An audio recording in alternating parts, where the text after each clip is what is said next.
Good morning, everybody.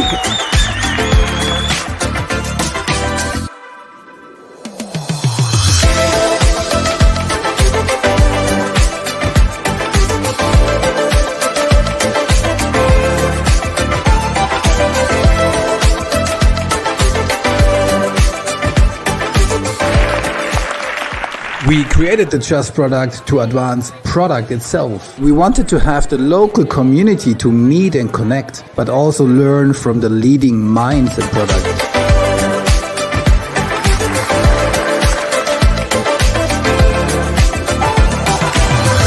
Especially like the talk from Marty Kagan was very good, very honest. Great people, great atmosphere, great venue.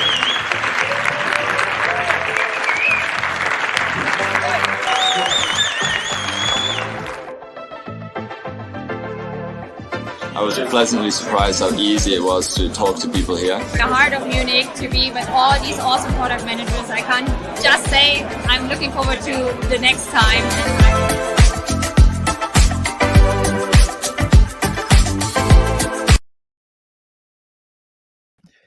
Hello, everybody, and happy lunchtime. So, before we get started, as always, we are super interested where you are watching from, whether you are currently in the office, if you are joining from your home office, if you are joining from wherever. Just put the city and potentially also what you are having for lunch in the comments. Would be super interesting to find out. So just a heads up, we won't be eating. So that was a unanimous decision here. It was honestly not my decision, but so yeah, we are not eating today. And the last person who is joining today is hello. Yeah, I tried a couple of times and then it just didn't work. And then I have a Mac, but I had to reboot. Yeah, that's a thing. It also happens with Mac users, rebooting, doing things. Perfect. So great. Oh, we have Amit joining from Karachi. That is quite far away from Munich and Switzerland, where we are joining from. Welcome. Berlin and Pringles. That's a super healthy lunch, Nico. Well done. All I right. have a question: what you have for lunch? Yeah, I just said that we won't be having lunch just out of respect. So this is tea, this is coffee right here, a bit of water here. It's coffee Nice. too. That's coffee too. And Daniel. Usually I drink matcha from those ones, but this time. Nice. Pretty awesome. Cool. London, Lake Constance, nice. Stuttgart again. Perfect. All right. So before we get into it, so topic today, classic versus tech product management.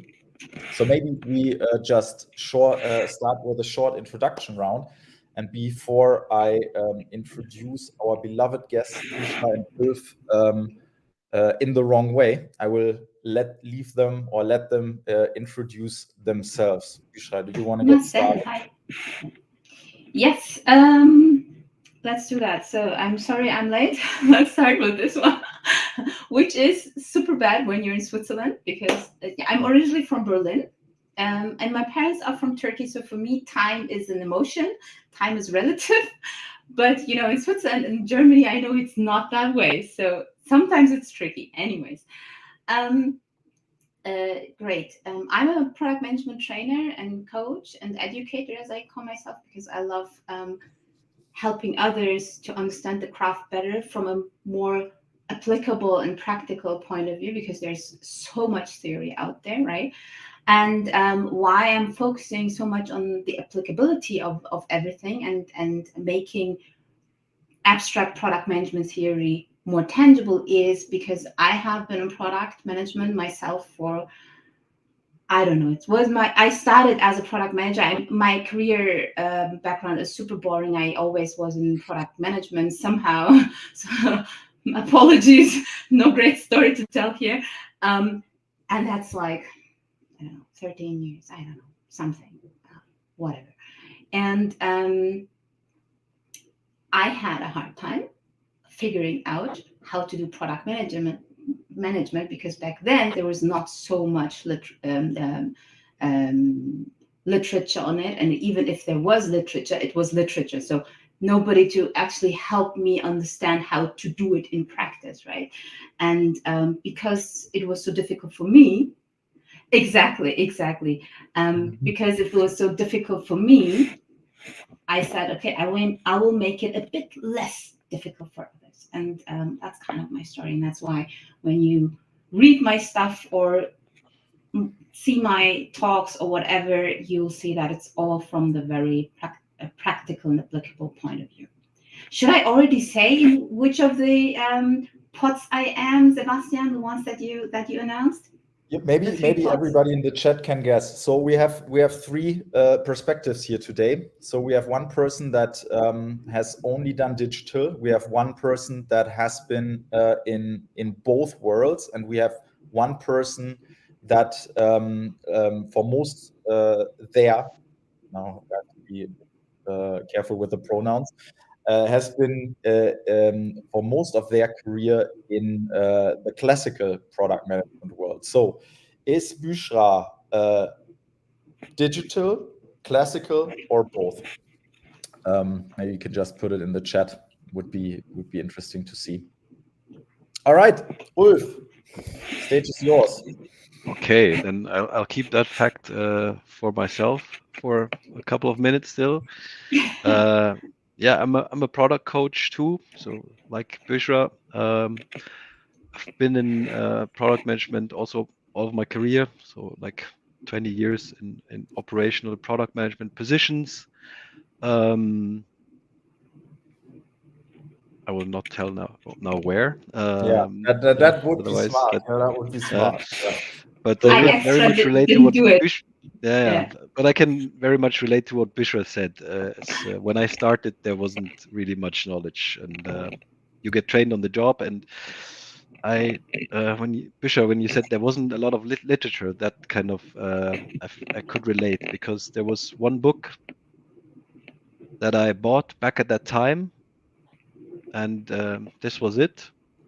And I got an update from the author, just the latest edition, and this is what it looks like now. Oh, wow. Things It's have an upgrade. obviously evolved a bit since that time, and yeah, same as Bishra, I'm on a mission to train, coach, empower product teams, product managers, and leaders in various formats. Yeah, and looking forward to this exchange now. Oh, I didn't pitch myself. Perfect. So we have already a couple of guesses coming in. So Jonathan says both, I think, for Bushra. Now you can also put in the chat what you think Ulf is. Then we have digital, both, digital, both more digital. So like a lot of different things. So then I will make it short. I'm Sebastian. I'm the CPTO at Product Masterclass, and we are also, as the other two, helping product managers, but only in the digital space. You said it now. Now I said it. Yeah, now I spoiled it. So now we can basically kind of lift the secret. So those of you who said Bushra was from both worlds is actually correct. Those of you who guessed that Ulf has spent most of his career in classic product management is also correct. And I'm the one that has only been in the digital space. I have an engineering background myself, so that is kind of where I'm coming from. But I mean, before we dive into what we can learn in the digital space from classic product management, like how do you define classic product management for yourselves? Maybe we can start with Bushra, because I think it's important to make that distinction before we kind of dive into what we can learn in the digital space from it.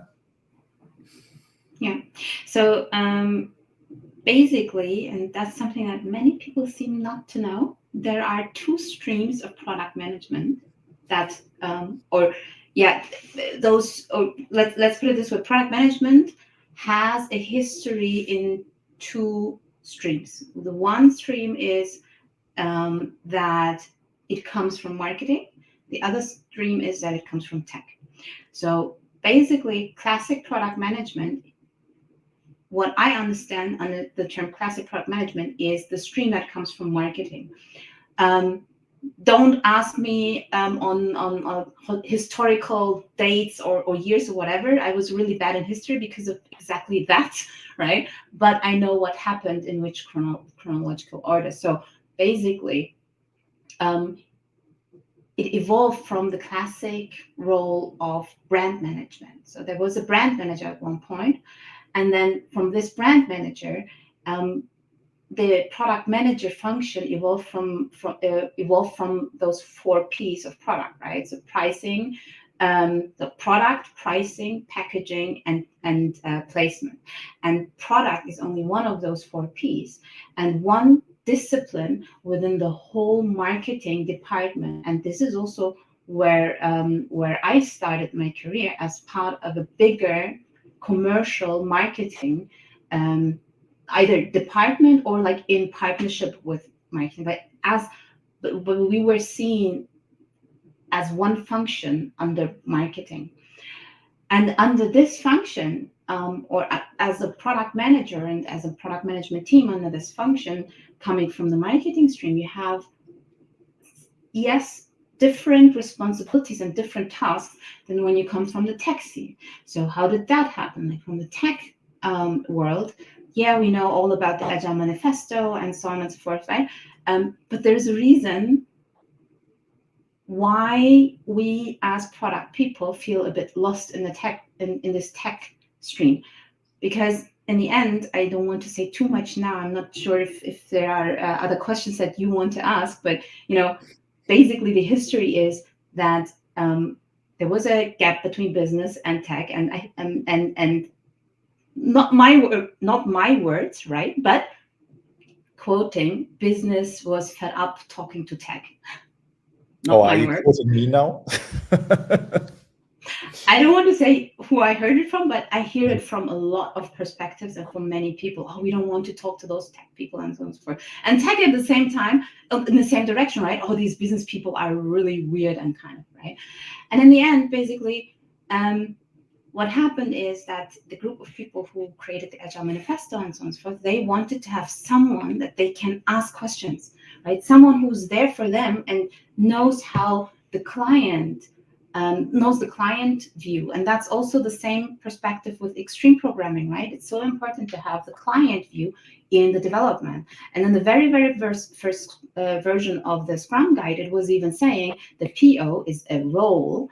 And if the company has a product manager, the product manager is the best suited person to own the role of, or to take over additionally, right, the role of the product owner and have their responsibilities as well. But that was it. So they were like, what should we do with this role? Well, I don't know. We just know we need somebody to own it. We'll figure it out. And you will not read this anywhere, because I got this anecdote firsthand from somebody who was part of this group of people who talked about or who created in the end the Agile Manifesto, and you will not read it anywhere. But it makes so much sense, right? It makes so much sense. Okay, so what you're saying is, first of all, classic product management, right, comes from the marketing world, right? That is like the first thing you are saying. And then you're saying, all right, when we look at like digital product management from tech world, we kind of think it from this whole Agile Manifesto, Scrum, rather techie bit.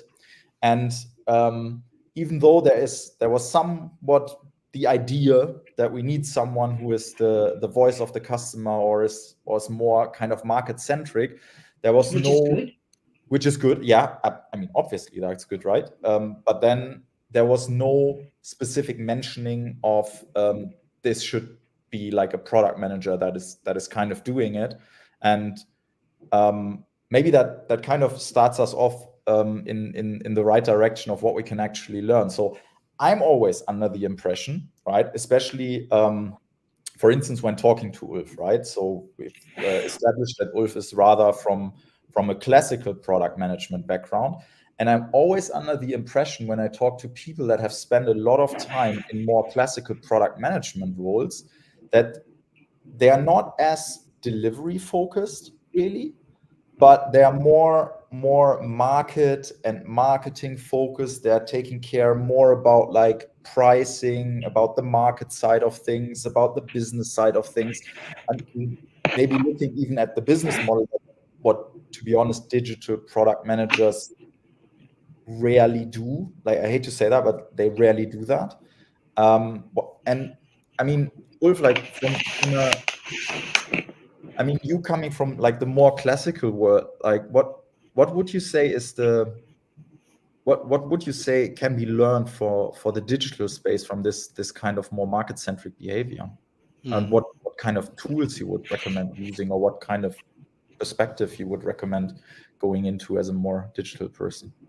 Okay, don't start me off with tools. But, Okay, no, let's not do tools. Sorry. let's not do tools. But first of all, unfortunately, it's not a very controversial discussion yet, because I have to agree to everything that both of you said.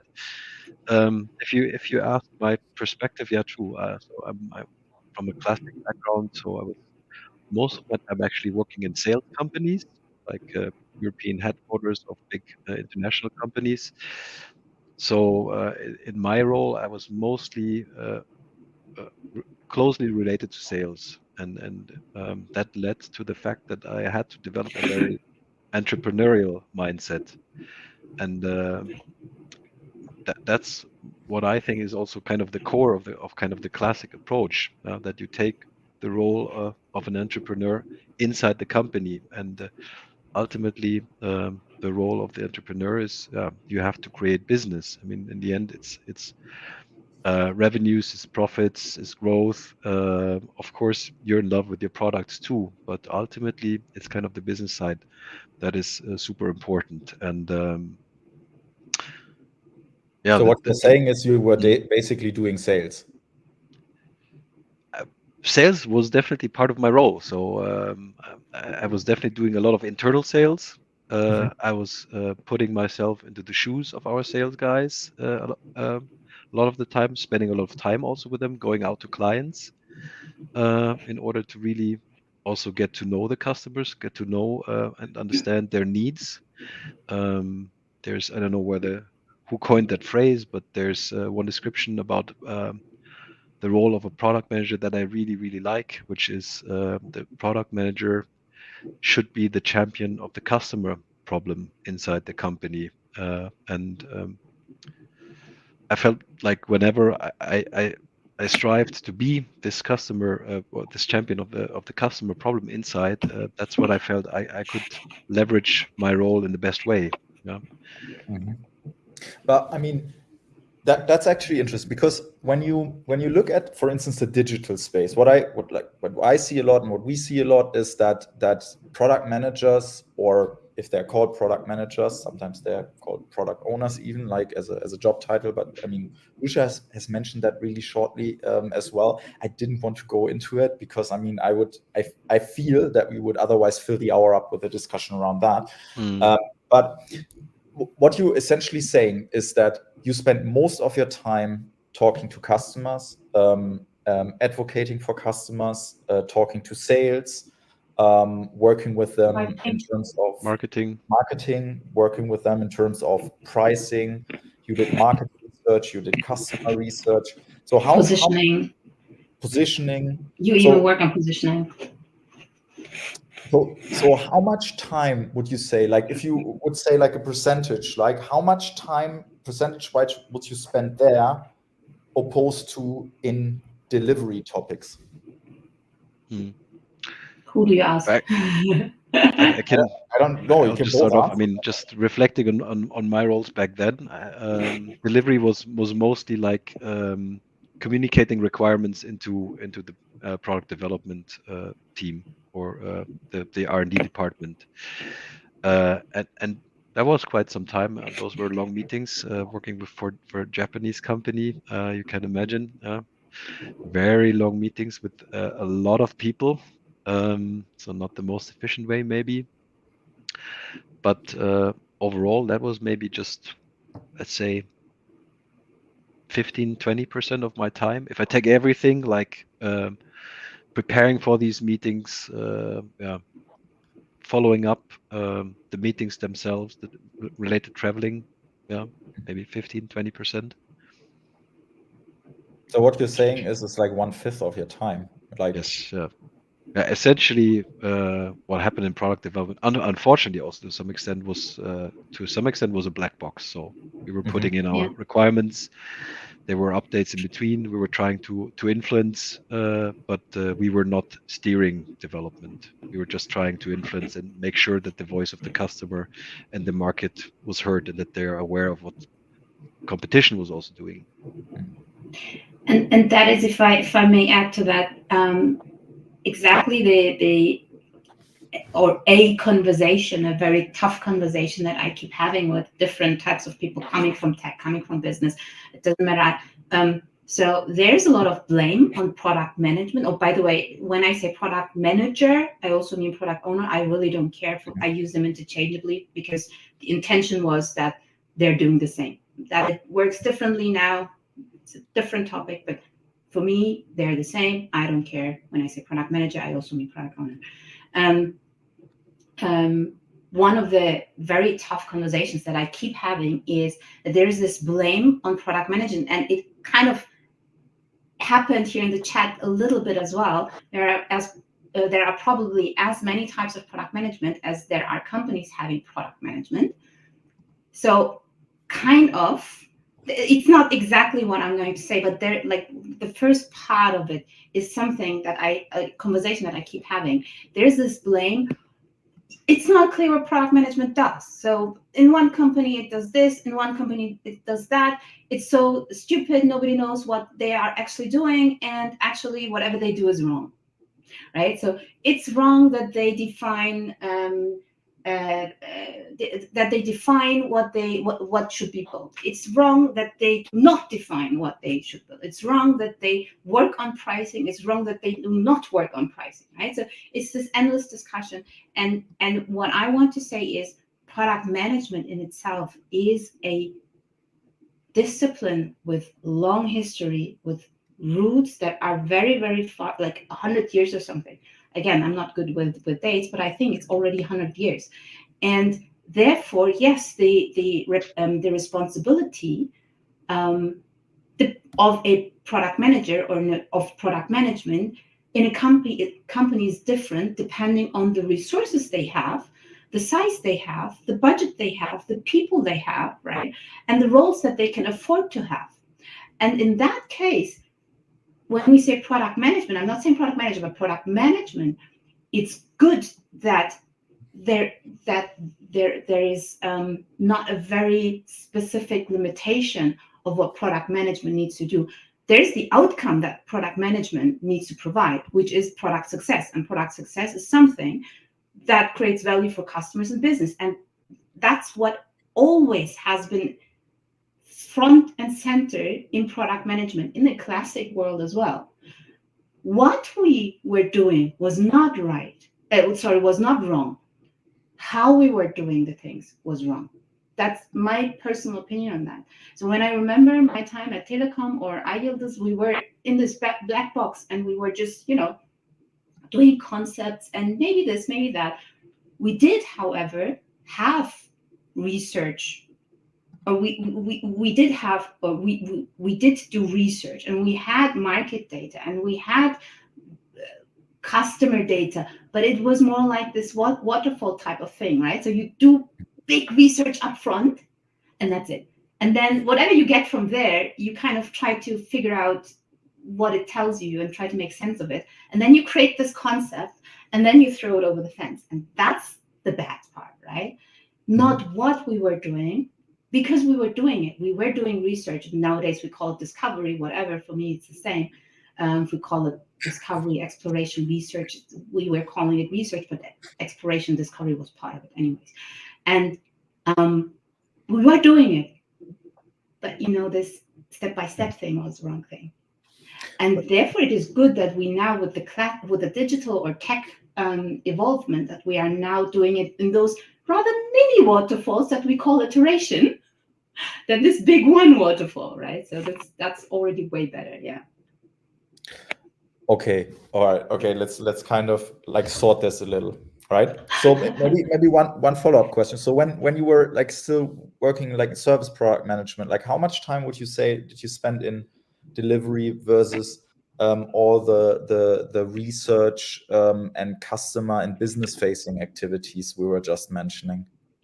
I would say even 90% in the conceptualizing part, including research, and in 10% of the times would go to I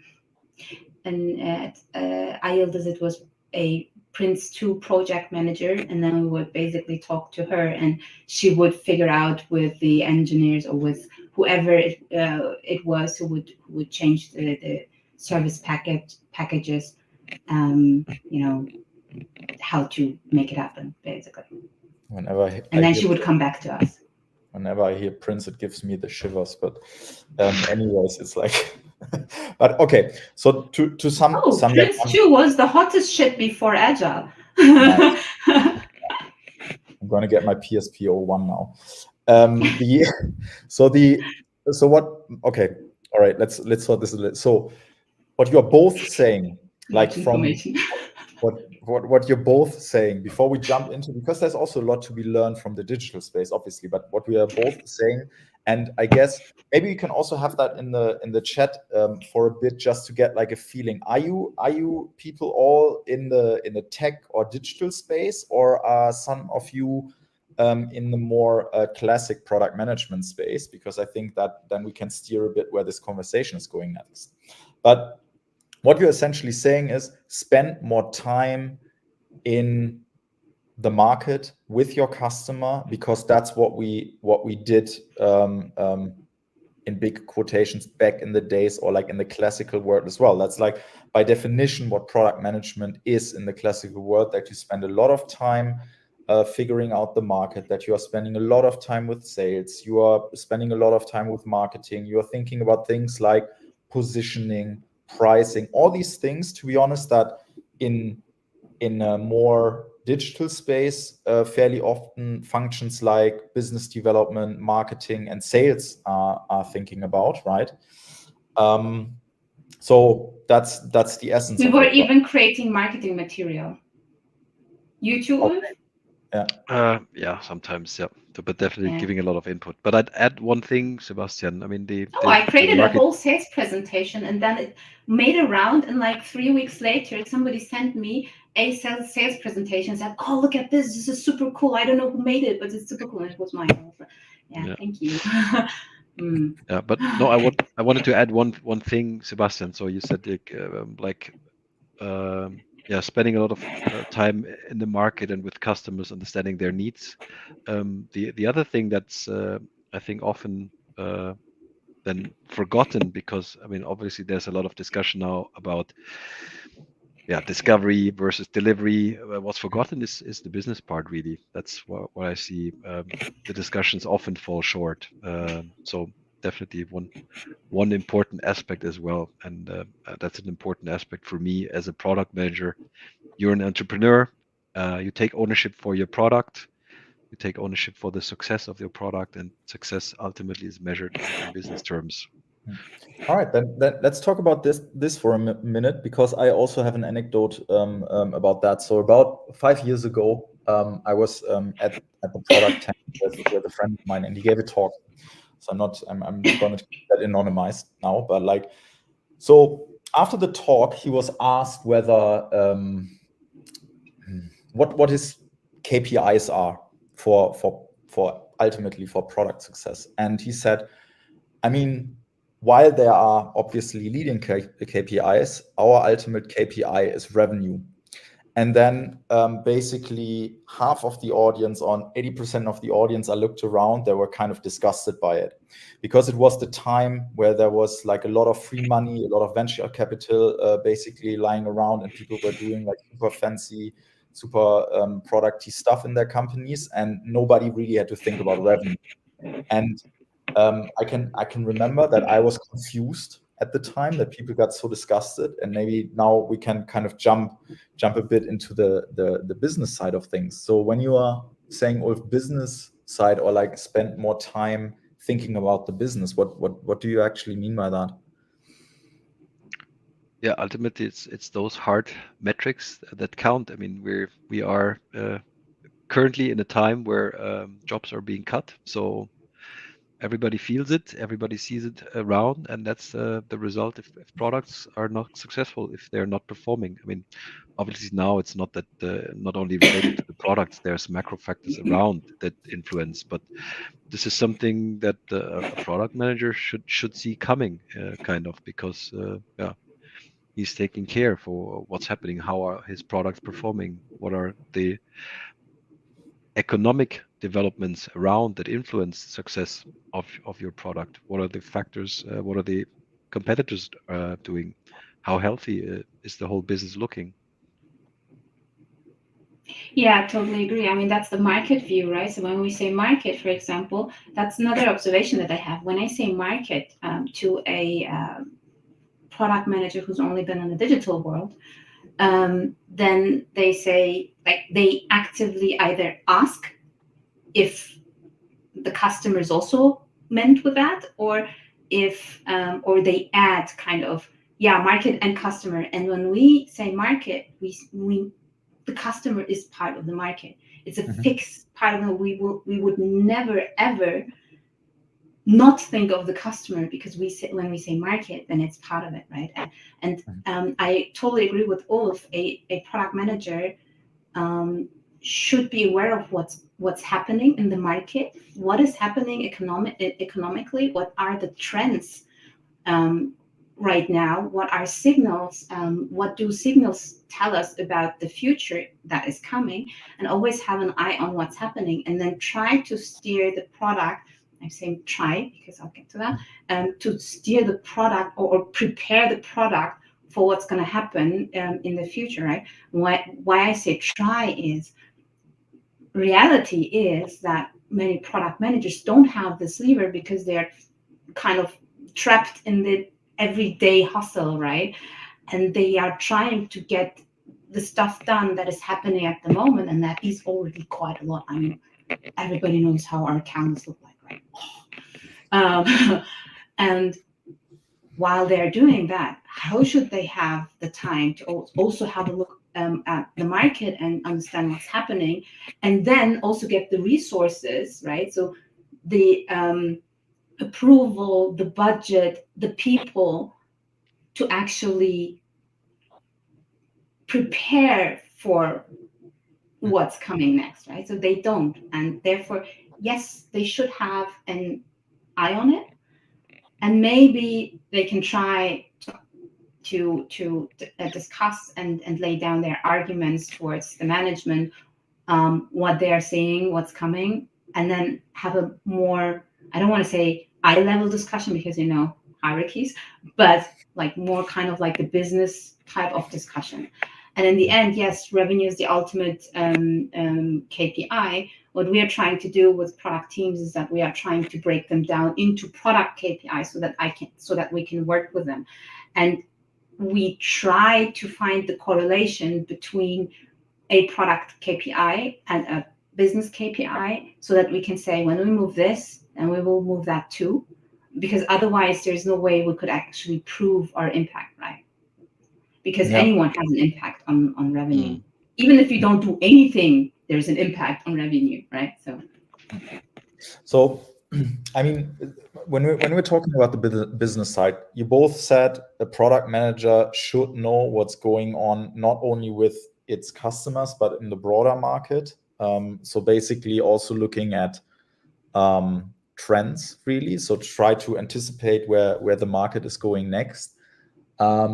and yet, I mean, you already said, Richard, a lot of product managers are kind of like trapped in their everyday hustle, especially if you are like super delivery focused in an organization. I mean, we definitely see also like product managers that spend 80 to 90% of their time in delivery, and the other 10% not necessarily in discovery, but like kind of process work or these kind of things. But how, like, I mean, let's try to make this a little actionable. What kind of things did you actively do in your time, like spending like more time in classical product management? What kind of activities would you engage in to get like this idea about like where's the market going next, what's happening in the market? Any advice here for our digital viewers? Would you like to start, or should I start with? You go first, but I can start if you want. I don't care. Okay, I would rather want to give an example from the digital world, how that could look like. How that Okay, could look like. then Ulf starts with the classical world, and then Okay. tops us I mean, up. ultimately, I mean, this is the big challenge, and that's also, I mean, kind of lacking the wrong word here, but I mean, I said the product manager should act like an entrepreneur, but at the same time, he doesn't have the decision-making power. That's the big challenge, one of the big challenges, but that also kind of makes the job super interesting. And there's so many facets that you need to juggle in a way, and the way to do this ultimately is you need to block out time for these things. You need to prioritize how you spend time, and in practical terms, how that looked like for me, I was blocking out specific like days just to do strategy type of work, research work, looking into what competition is doing, being out with the sales, visiting customers was part of this job. When there were trade shows, obviously those were really good possibilities to grasp of what's happening, what are kind of the big trends, what are competitors doing, what are they showing, which topics are they pushing. Ultimately you need to block time, and you need to be also a little bit creative, I think, as to how you gather the information. And apart from these like regular activities that you occasionally engage in, you should also have your KPIs like accessible or visible all of the time. So you should always have an eye on what are kind of the key metrics for my products.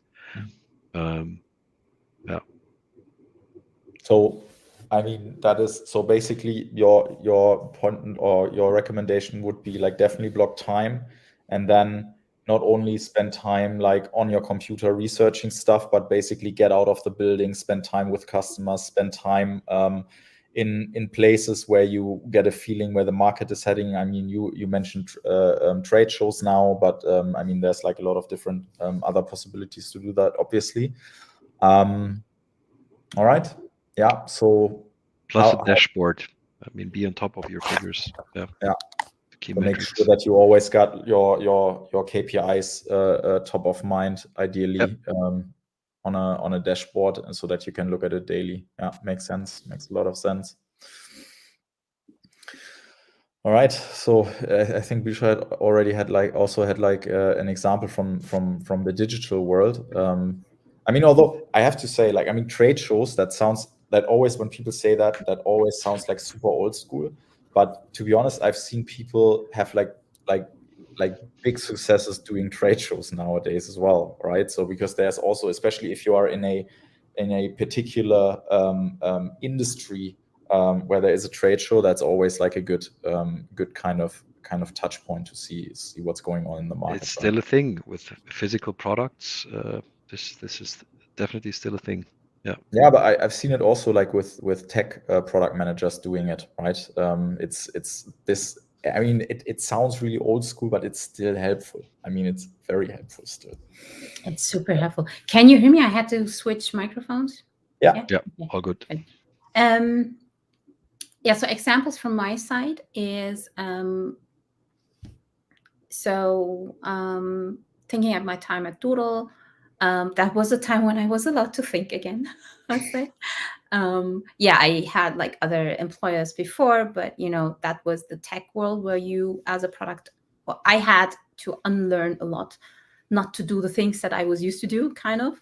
And then at Doodle, it was again more like the classic product management, that you are responsible for the market and the positioning and messaging and so on and so forth.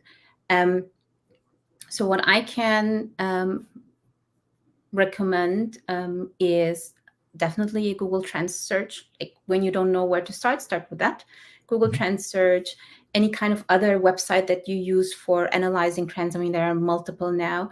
Even when you do a keyword search, right, for writing blog content, for example, then you also do some keyword search. Then you see which keywords are trending at the moment, and you can take it from there, right? So this can be your starting point, and then you can go deeper by Googling who is supporting this solution or this topic and so on and so forth, who's building anything around this topic, and then you can find those websites and so on and so forth. Then definitely mystery shopping. So basically it can be as simple as get an account and try it out yourself, what your competitors do. But it can also be like, I know a startup who are building a financial service for consumers, and they want to build in a little bit of the experience of that, of what you would get when you go and get a private advisor. And so that's what they did. They called and asked for an appointment, and they got some advice. And yeah, that's mystery shopping, right? Or also very, very good when you write an email or call someone and say, "Hi, I'm a student. I'm working on this and that topic for my thesis. I'm researching this and that topic. Would you be able to spend like 15 minutes with me? I'll just have a couple of questions." Boo, unethical. Everybody does that. So don't fall into that trap when you get that email. It's not a research student. But these were things that we were doing, not necessarily at Doodle, but like in general in the past, also working in other companies. These were things that we're doing. At Doodle, especially, we went deep down into data analysis of our own users, what they are doing, and yes, we also had like some support by market research companies. You don't have to do everything yourself, right? At Telecom as well, it was market research companies that were doing market research for us, right? So therefore, these are things that you can do, like ask for budget to get a market research company to do market research. Hot tip, hire user researchers. They're amazing. They have a lot more skills than any product manager can ever have, who is doing part-time research. I keep calling it research. It's discovery and exploration as well, blah, blah. But it's research in the end. What else? Yeah, hop on That a was call. already a lot. That was like already a lot of practical advice from you two. Thanks so much for that. And maybe one Capterra. Look at Capterra for your competitor. Yeah, competitor analysis. They have a lot of information about your competitors. Oh, and of course, searching forums, reviews, right, to understand what's not working with the other companies that are doing similar things, or products that are doing similar things than you. Also researching your own reviews to understand what we're doing really badly, right? So, and customer support tickets. Oh yeah, brilliant source. Like completely undervalued customer support insight, sales insights. Yeah, definitely leverage that. Yeah, and as Ulf said, like get creative. I mean, there's a lot of ways to get data. Be a student. Bushra's secret hack: be a student. It still works, Michaela. It still works. Yeah, it won't work out that people know. Yeah, but there's also like other ways of doing that. So I requested, for instance, like if you are, for instance, working in a specific industry, there's almost always like outlets that advertise. And then if you need, for instance, data about what kind of browser versions people are using, what kind of budgets they are having. You can almost always request media data from these outlets because they're selling these kind of things. And there's like, I mean, there's a lot of different things that you can do, obviously. Yeah. All right. I mean, look at the time. So we said spend more time with your customers, spend a lot of time in the market. There was a lot of practical advice from Ulf and Bushra about how to do that, what kind of activities to do, how you get like a better understanding also of where the market is heading next. And now I'm actually like super interested in any questions you might have, right? So I mean, at the end of the day, hopefully you can type while you are having lunch, but I assume like 45 minutes might already be down to coffee. But yeah, any questions you might have, put them in the chat and we get them on the stage like this. Like Michaela said, the student stuff won't work out that much. People know. So don't try it at Michaela's company if you research it. Yeah, before we get into the questions, just one quick announcement. So every year we are doing the Just Product Conference here in Munich. And we, like this year, this is happening at the 11th of October at the beautiful Ari Cinema here in Munich. But you can also join online for free. And we have our first speaker confirmed, which is Ryan Singer, who is one of the architects of ShapeUp, which is a methodology that I personally like love because it combines like engineering and product management practices in a beautiful manner. And they pioneered it up or down, or depending on at 37 signals. So definitely make sure to join here. In the meantime, Ulf, I think you have a super awesome event planned in Munich next week as well, right? Exactly, yeah. For those of you who enjoy these type of conversations, but would rather like to have them in person, I'm doing a new experiment called a product walk. So the first Munich product walk will happen next week, Friday. Am I right? No, is it Thursday? The 1st of March. It's Thursday, right? 1st of March. So it's essentially like a meetup, but you bring your own topics. So there is no front presentation. You bring your topic. You get to know like-minded people. We go for a small walk. We exchange on these topics. There's the opportunity to mix and mingle all the time. Hope the weather will be fine, and we take a beautiful walk for like an hour along the riverside in Munich here, and whoever wants to join thereafter on a beer or two is invited, of course. That sounds brilliant. That sounds absolutely brilliant. This is also like part of getting out of the building, right? Exactly. Yeah. Bushra, anything planned in Switzerland? I'm boring. I will be in. Oh, that's not true. That's not true. Brilliant. It's like I have to say I had like the best time today, just because when you so for me personally, right, I started out in digital, right? So I basically started coding when I was 14. I've always been in the digital space. I think until probably 10 years ago, I didn't have like a clue about like anything that was going on in the business world in terms of how do you do a business plan, or how do you do this, how do you do that, market research. That is something that I had never heard about, to be honest, right?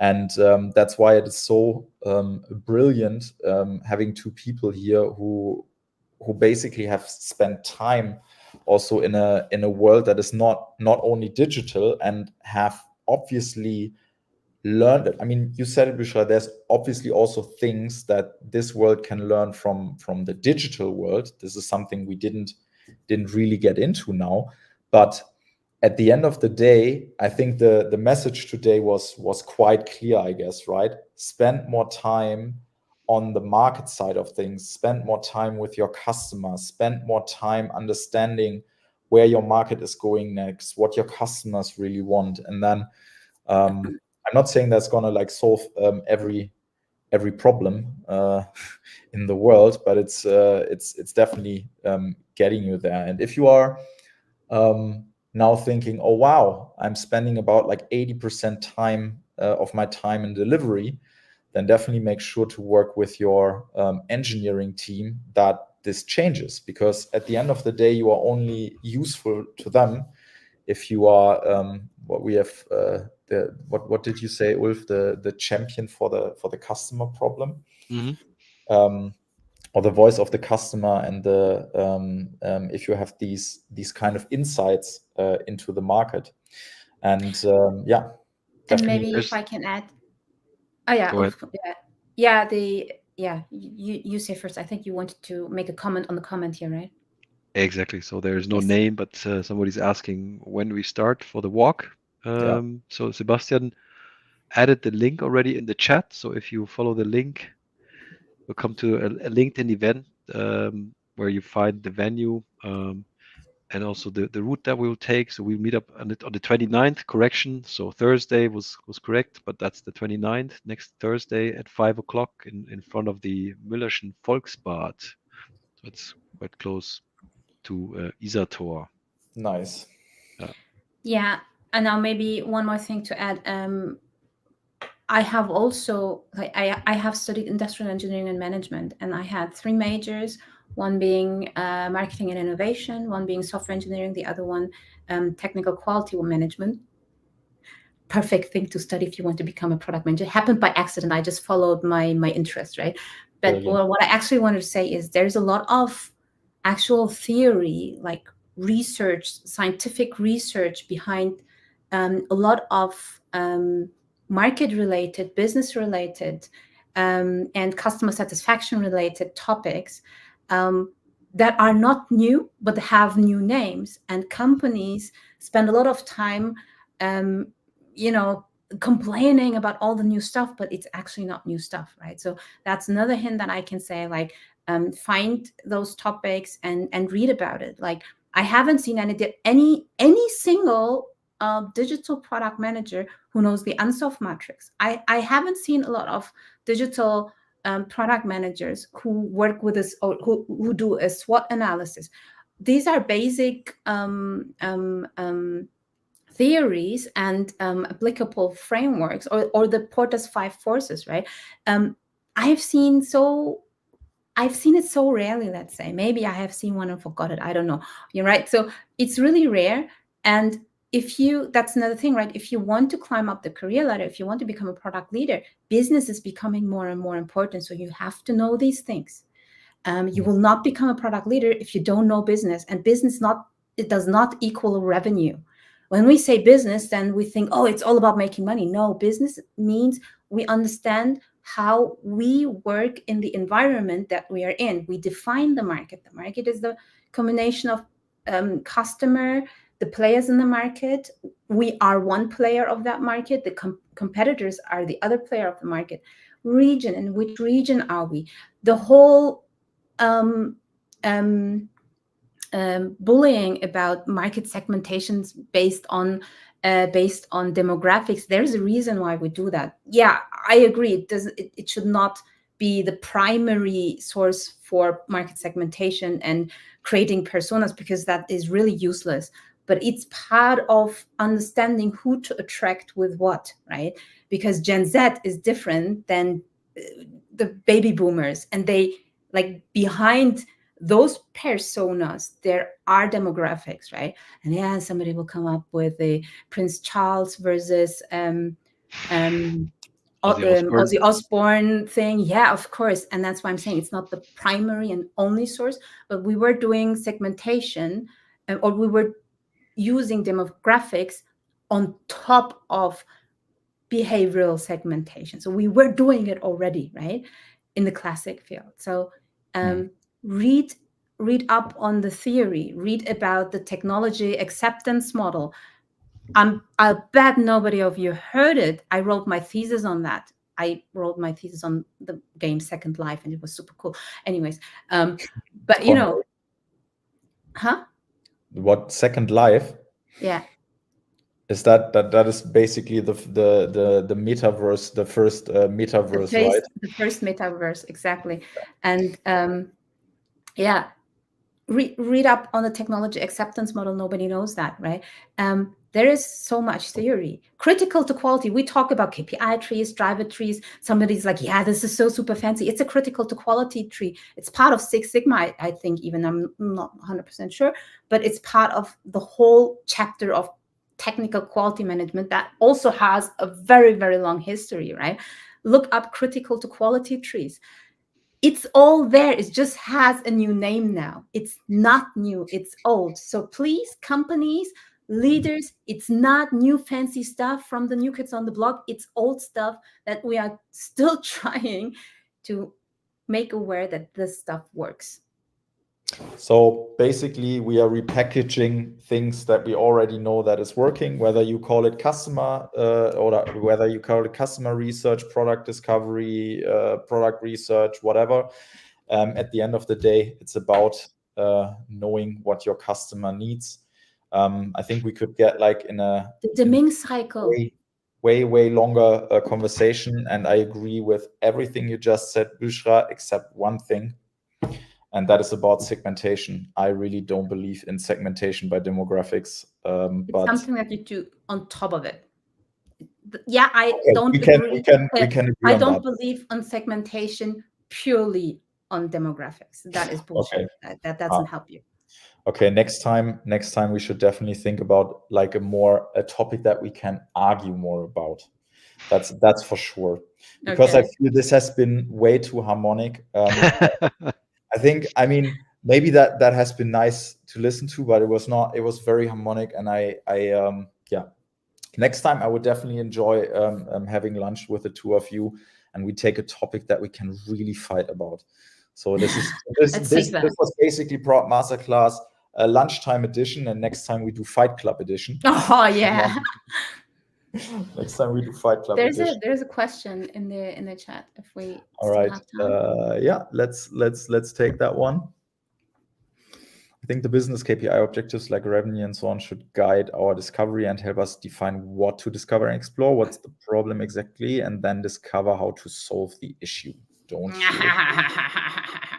Yes and no. Ulf, do you want to argue? I have a very strong opinion on that. If you want to argue. I'd actually agree. I mean, this is a matter I don't. The business part should definitely guide how we prioritize our time. Simple as that. I think it depends. It depends if you are doing discovery. And I mean, the way what Philip said, thinking about discovery is then you get like super solution focused and super narrow, right? And if you're only following what kind of business objectives you currently have, you kind of. But also, if you look at problems, you don't really spread out and think about where your business is going next, right? I think the business KPIs and objectives are too broad. They can mean anything and nothing, and therefore they cannot really be a guide. They can be a guide in terms of, there's a difference if we this year want to make 10K, or, well, I'm bootstrapping something, so I think in thousands. So let's say if we want to do, here you have the Fight Club. if we want to do, 1 million this year, or if you want to do 100 million this year, yes, then we have to think in different dimensions, right? When we think about revenue as a guidance, but it's too broad to find out what to find out, right? So therefore, we must break it down based on segmentation, who we want to focus on, which market do we want to focus on. Is there any other guidance, right? The strategy, what's our focus? Are we going to do this by expanding our business into new regions? Are we going to do this by actually doubling down on our current region? Are we going to do this by, let's say you're an online shop, right? By opening up what we sell, right? So are we just getting more items in, or are we going to do that but actually niching down and specializing even more? So there needs to be a strategic step in between. And now we could argue, is this still business objectives, or is this not, right? So moving away from revenue, that's the thing that we need to do. We need something in between that tells us the direction in which we should think. And then that, I agree. And it needs to align with the business goals. I agree. There needs to be an alignment, but just pure revenue goals or pure growth goals without any other additional guidance are super dangerous. And you will, whatever you do, it will be wrong. Yeah, that makes a lot of sense. So, and I will make some, I will put an ad out there. You can watch my talk from the last Just Product last year, project to product, because if you just set revenue goals without strategy, you will get exactly that, a super shitty product that is bringing in short-term revenue. Yeah. Sales and will you be happy can about add it. you can add my talk about connecting business goals and user outcomes in Perfect. order to connect strategy, discovery, and delivery. Actually, you can add that. Perfect. Awesome. All right. So now we are definitely done. Thanks, Philip, for Fight Club. I'm so done. Yeah. Thanks for Fight Club. That was brilliant. I think next time we will just get Philip to just cue us in so that we start fighting. That's good. Love it. Anyways, Bushra, Ulf, it was so lovely having you here. Thanks a lot for all your insights from the, to be honest, like very different worlds that we are from. Ulf more from even you, like from a classical product management world. Ulf more from the hardware side. Bushra more from the service side. Me, I have Digital. no idea about. Yeah, obviously also digital. I mean, also Ulf is in the digital space now, but it's like obviously where he kind of started. And for me being the I have only done digital kid at the table. Not sure if that is always an advantage. But and there's also always a difference between small company, big company, and so on, right? So I'm having two products at the same time that I'm building myself, and it's really different. Yeah, that's the thing. So take everything that we said today with a grain of salt. At the end of the day, every situation is a little different, but thank you anyways for joining and spending your lunch break with us. I think we are very honored that we could have that hour of attention from your side, the most valuable resource that you have as a human being and product manager. So thank you so much for that. And with that, have a great day. Bye. Thank you. Thank you for having us, Bastian. Thank you for listening, everyone.